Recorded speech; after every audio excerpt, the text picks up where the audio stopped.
Bismillahirrahmanirrahim. Assalamualaikum warahmatullahi wabarakatuh.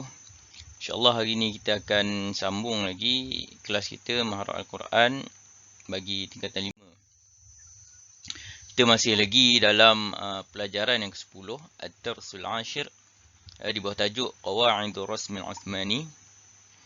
Dan kali ini kita akan masuk tajuk ataupun perbincangan tentang kaedah rasam Uthmani yang ketiga, 10.1.3 Al-Hamzu. Itu yang menceritakan tentang kaedah penulisan Hamzah dalam rasam Uthmani, ya. Di mana dalam bab Hamzah ni dia ada beberapa keadaan, ya. Al-Hamzu fi awalil kalimati wa wasatiha wa tarfiha. Iaitu Hamzah ni dia ada yang di awal kalimah, ada yang di tengah-tengah kalimah dan ada yang di hujung kalimah. Jadi kita akan cerita kaedah rasam Uthmani nak tulis Hamzah kat awal kalimah tu macam mana, dekat tengah-tengah kalimah macam mana, dekat hujung kalimah macam mana. Kita akan tengok satu-satu nanti insya-Allah.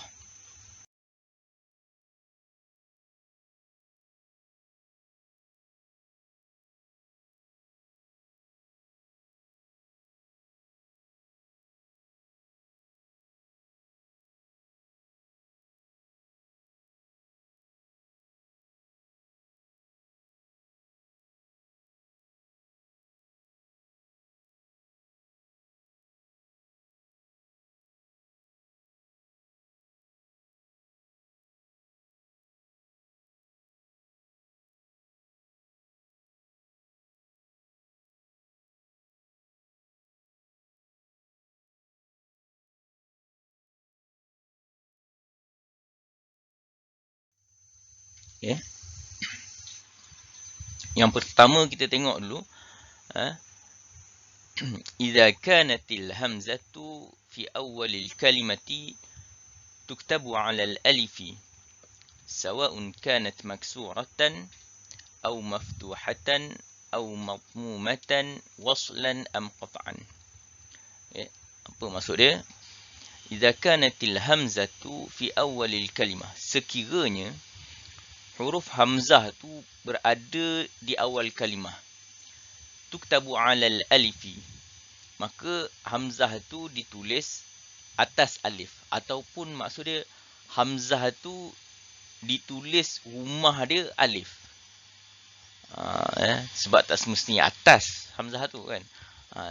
Masuk kat sini tuktabu 'alal alifi ni ditulis rumah bagi hamzah tu adalah huruf alif. Huruf alif tu ditulis rumah bagi hamzah. Sawa'un kanat maksuratan, sama ada hamzah tu dia kasrah, au maftuhatan, ataupun hamzah tu dia fathah, au madmumatan, ataupun hamzah tu dia berbaris dhammah, waslan am qat'an, sama ada hamzah tu dia bersambung dengan huruf lain ataupun dia berpisah, berpisah dengan huruf yang lain. Dia dalam satu perkataan tapi dia berpisah, ada yang bersambung dengan huruf lain, ada yang berpisah dengan huruf lain. Maksud dia apa? Sekiranya hamzah berada di awal kalimah, hamzah yang berbaris, sama ada fathah ataupun kasrah ataupun dhammah, dia berada di awal kalimah. Kemudian ataupun dia berada di awal kalimah, dia bersambung dengan huruf lain, sama ada dengan huruf jar ataupun dengan apa-apa huruf, ataupun dia bersambung dengan, ataupun dia dalam satu kalimah juga tapi dia berpisah dengan huruf yang lain. Kita akan tengok contoh satu-satu. Okey, kita tengok contoh yang pertama. Iyyaka. Hamzah berada di awal kalimah dan berbaris kasrah, maka rumah bagi hamzah adalah alif.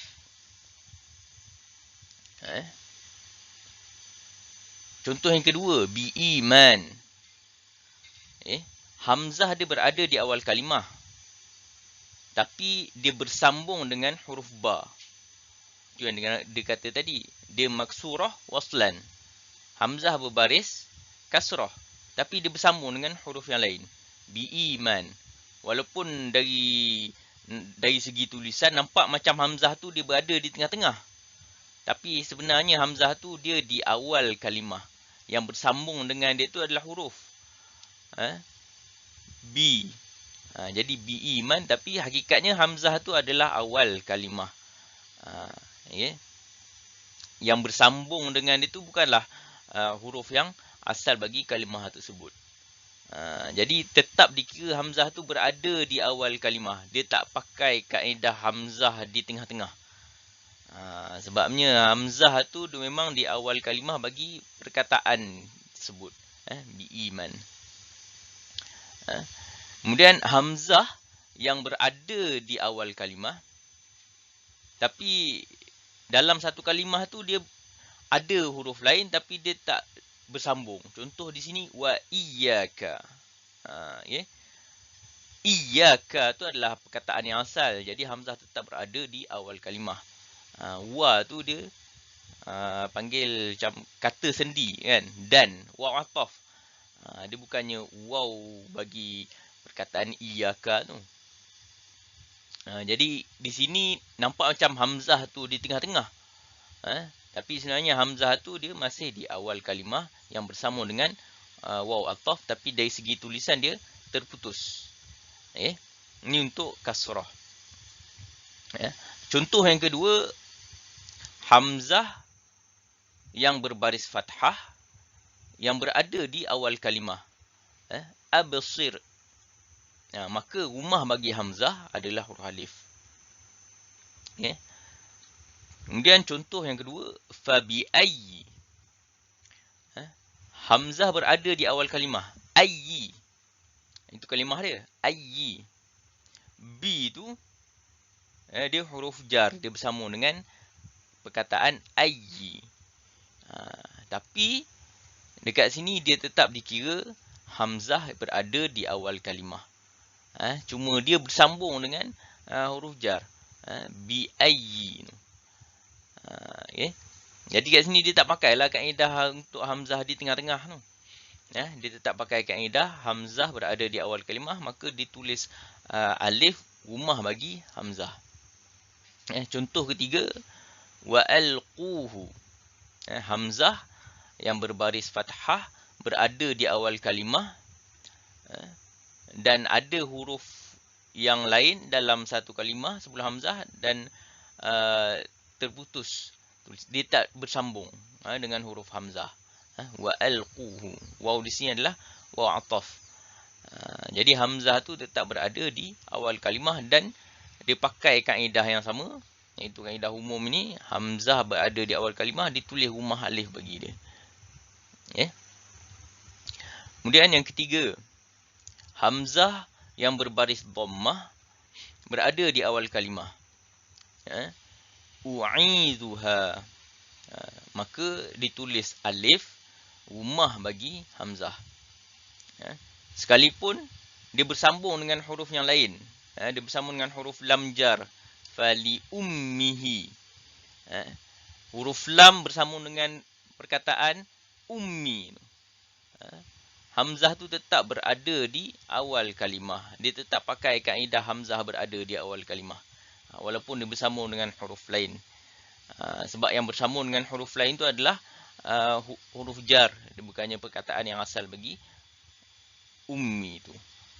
Perkataan asalnya ummi. Hamzah tu di awal kalimah. Cuma dia bersambung dengan lam jar. Kemudian contoh yang ketiga, wa utu. Hamzah yang berbaris dhammah. Tapi dalam satu kalimah yang sama ada waw ataf dan dia tidak bersambung dengan huruf hamzah. Ini adalah kaedah umum. Kaedah umum bagi hamzah yang berada di awal kalimah. Terpakai semua. Dalam Quran terpakai untuk semua tempat. Asalkan hamzah tu dia di awal kalimah, dia tak kira dia baris fathah ataupun kasrah ataupun dhammah, dia akan ditulis huruf alif. Dia akan ditulis huruf alif untuk rumah hamzah tu. Tu kata tadi tak semestinya atas, sebab kalau hamzah tu kasrah dia akan tulis bawah ya, bawah alif. Maaf. Dia akan tulis bawah alif. Jadi maksud yang lebih tepat kat sini, ditulis alif rumah bagi hamzah. Ditulis alif rumah bagi hamzah. Okey. Sama ada hamzah tu dia bersambung dengan huruf lain, macam contoh tadi, bi iman, fa bi ayyi, fa li ummihi.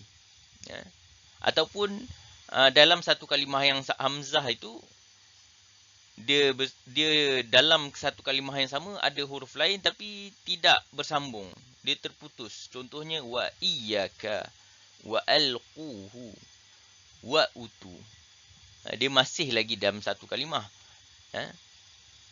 Tapi waw ataf tu dia tak bersambung dengan hamzah. Dari segi tulisan nampak macam kat tengah-tengah. Cumanya hakikatnya hamzah tu dia di awal kalimah. Sebab waw tu waw ataf. Okay. Ini adalah kaedah umum bagi hamzah yang berada di awal kalimah. Dia terpakai untuk semua. Kecuali dia ada pengecualian juga. Kecuali sekiranya hamzah tu di awal kalimah, selepas dia ada alif. Hamzah di awal kalimah, selepas dia ada alif. Maka dekat sini hamzah tu dia tak ada rumah bagi dia. Macam mana tu? Contoh dia Adama. Hamzah tu di awal kalimah, tapi selepas hamzah tu dia ada huruf alif. Jadi dia tak boleh tulis dua alif awal tu. Hamzah rumah dia alif, lepas tu alif mat, lepas tu dal mim. Dia tak jadi macam tu. Hamzah di awal kalimah, selepas dia ada alif mat, maka tidak ditulis rumah bagi hamzah. Itu ada pengecualian dia satu tu lah. Contoh Adama, Amana. Jadi kena ingat dalam buku teks dia tak cerita. Tapi untuk maklumat tambahan, untuk pelajar-pelajar tahu, walaupun ada kaedah umum bagi penulisan hamzah ni, di awal kalimah ditulis dengan alif, tak kira hamzah tu dia baris fathah ataupun kasrah ataupun dhammah, dia bersambung dengan huruf lain ke ataupun tidak, ataupun tak bersambung dengan huruf lain ke dalam kalimah yang sama, dia tulis alif bagi rumah hamzah. Kecuali selepas hamzah ada huruf alif mat, maka hamzah tu tidak ditulis rumah bagi dia. Dia hamzah sahaja. Tak ada rumah bagi hamzah. Contoh tadi Adama, Imana. Okay. Seterusnya, okay, kita tengok pula. Idza kanatil hamzatu fi wastil kalimah, fa innaha la takhlu min an takuna sakinatan aw mutaharrikah. Sekiranya hamzah berada di tengah-tengah kalimah, maka hamzah itu dia tidak bebas daripada menjadi hamzah yang mati, hamzah sukun, ataupun hamzah yang berbaris. Dekat sini dia cerita secara umum saja. Dia nak bagi tahu jika hamzah tu di tengah-tengah, boleh jadi hamzah tu dia akan ada dua. Sama ada hamzah tu mati dan hamzah tu berbaris. Kalau hamzah mati, dia ada kaedah dia. Kalau hamzah berbaris, dia ada beberapa keadaan pula. Hamzah yang berbaris berada di tengah-tengah kalimah sebelum dia mati. Dia ada kaedah dia. hamzah yang berbaris, yang berada di tengah-tengah, sebelum dia huruf berbaris juga, dia ada kaedah dia juga. Kan? Kemudian hamzah yang berbaris, selepas dia ada huruf mad, dia ada kaedah dia pula. Cumanya dalam silibus kita tak bincang. Kita tak bincang tentang hamzah di tengah-tengah kalimah secara detail. Dan kita dah jumpa dah bab hamzah di tengah-tengah ni dalam bab hadaf. Walaupun sebenarnya tajuk tu dia di bawah hamzah, tapi untuk silibus kita letakkan bawah hadaf. Iaitu pada hadaf waw dan hadaf ya.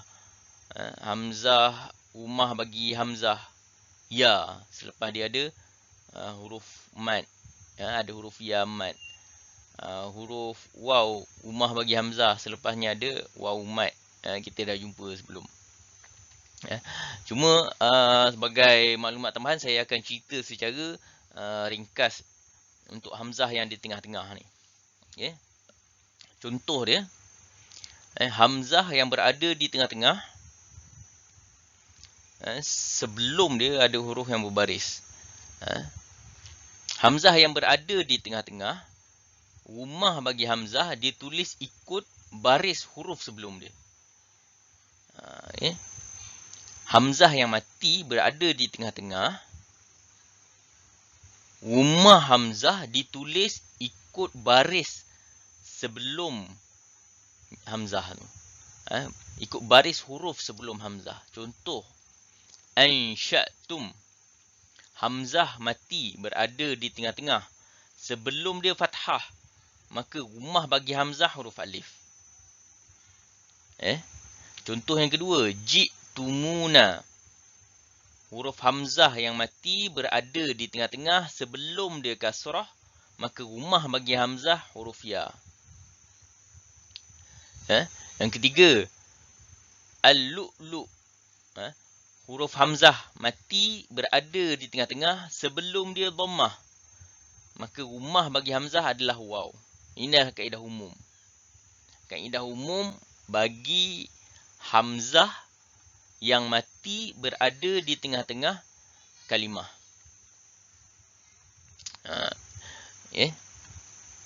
Tapi dia ada beberapa perkataan yang khusus yang terkeluar daripada kaedah.